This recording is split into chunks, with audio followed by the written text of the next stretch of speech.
इस बार लोकसभा चुनाव में उत्तर प्रदेश में बीजेपी की बड़ी हार हुई है, लेकिन इस बार से ज्यादा चर्चा फैजाबाद लोकसभा सीट यानी अयोध्या की हुई है।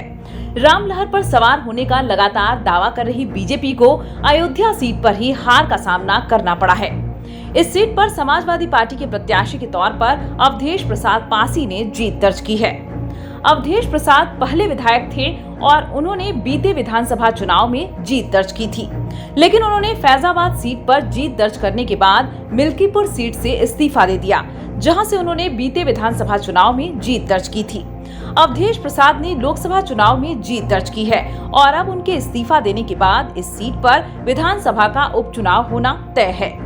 फैजाबाद सीट पर सपा के जीत की चर्चा भले पूरे देश में हुई हो, लेकिन अगर फैजाबाद लोकसभा के अंतर्गत आने वाली मिल्कीपुर विधानसभा सीट की बात करें तो आंकड़े कुछ और ही संकेत कर रहे हैं। दरअसल इस बार के लोकसभा चुनाव में अवधेश प्रसाद ने करीब 55,000 वोटों के अंतर से चुनाव में जीत दर्ज की है। उन्होंने बीजेपी के प्रत्याशी लल्लू सिंह को हराया है।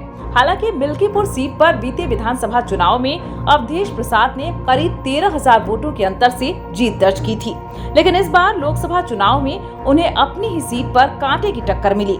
इसके बाद भी उन्होंने बढ़त बनाए रखी।